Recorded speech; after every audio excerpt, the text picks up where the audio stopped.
Le speedrun, c'est quoi? Mesdames et messieurs, bienvenue à tous sur cette nouvelle vidéo et aujourd'hui je vais essayer de vous expliquer ce qu'est le vaste univers du speedrun. On va voir toute la signification de ce terme, l'origine du speedrun et pourquoi pas, vous aussi, vous mettre au speedrun. Cette vidéo a demandé beaucoup de travail donc si vous pouvez m'aider avec un petit like, un petit abonnement, je dis pas non. Sur ce, je vous laisse tout de suite avec la vidéo. Le speedrun est une pratique consistant à accomplir une tâche le plus rapidement possible. Le plus souvent, l'objectif est de finir un jeu donné, et ça le plus vite possible, en utilisant certaines techniques et glitches. Ainsi, certains jeux qui mettent plusieurs heures à être terminés habituellement sont finis en quelques minutes, voire en quelques secondes. Les personnes qui pratiquent cette activité sont couramment appelées speedrunners ou runners. Les origines du speedrun remontent en 1981 avec le jeu Radar Rat Race publié par HAL Laboratory. Ce jeu propose quelques niveaux appelés Speed Run dans lequel le joueur doit mettre en œuvre ses techniques pour ramasser tous les fromages d'un niveau le plus rapidement possible. Mais Radar Rat Race n'a donné au speedrun que son nom. Personne ne s'est vraiment donné la peine de s'intéresser au gameplay de ce jeu. Les véritables communautés de speedrun se créent au début des années 1990 avec le développement d'Internet. Internet permet aux joueurs de diffuser leurs parties, formant alors les premières communautés. En 1993, le jeu Doom sort et c'est une révolution. Mais pourquoi? Eh bien, tout simplement parce que ce jeu permet d'enregistrer les parties des joueurs depuis le jeu, créant des fichiers appelés démos qui permettent de revisionner le gameplay depuis l'interface du jeu. Plusieurs sites internet sont alors publiés pour permettre aux joueurs de partager leurs meilleures parties. Et en novembre 1994, le site CompetN est créé spécifiquement avec cette idée de compléter le jeu le plus rapidement possible. Il recense et conserve tous les meilleurs temps réalisés sur Doom. C'est la naissance du speedrun. Par la suite, d'autres sites comme Speed Demo Archive se généraliseront à tous les types de jeux et serviront à recenser tous les meilleurs temps de plus de milliers de jeux vidéo. Depuis 2010, c'est le site speedrun.com qui recense presque tous les types de speedrun existants. Voilà, vous savez ce que c'est le speedrun, mais vous êtes très loin d'avoir tout découvert. Et je vais vous en parler maintenant. Qu'est devenu le speedrun de nos jours? Quels sont les jeux les plus speedrun? Qui sont les meilleurs speedrunners? Bref, répondons à tout cela.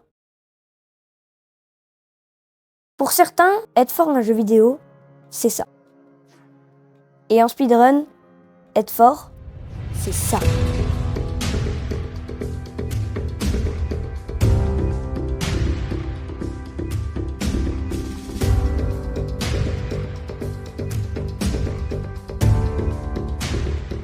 Aujourd'hui, les speedrunners ont atteint un niveau si gigantesque sur les jeux vidéo que pour espérer être parmi les meilleurs, il faut avoir plusieurs milliers d'heures d'entraînement sur le jeu.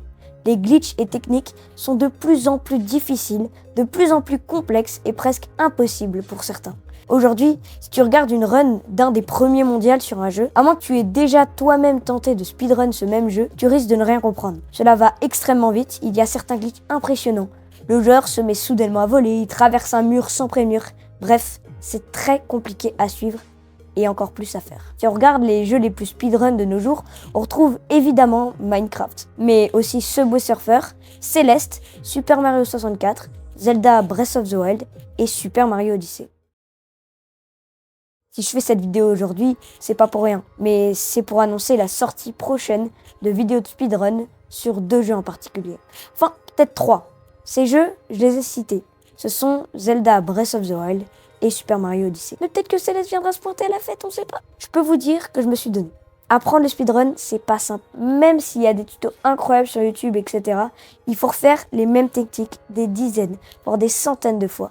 Et c'est très, très frustrant.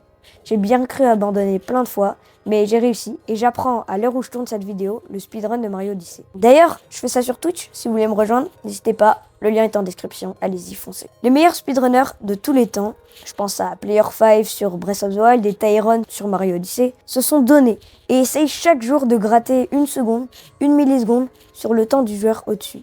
Mais avant tout, ils essayent de se dépasser eux-mêmes, de faire mieux que leur propre temps et de toujours s'améliorer.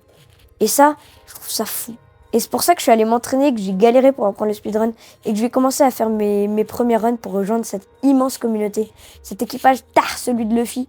Peut-être que vous aussi vous aurez envie de monter dans le bateau, de vous mettre au speedrun et de vous dépasser.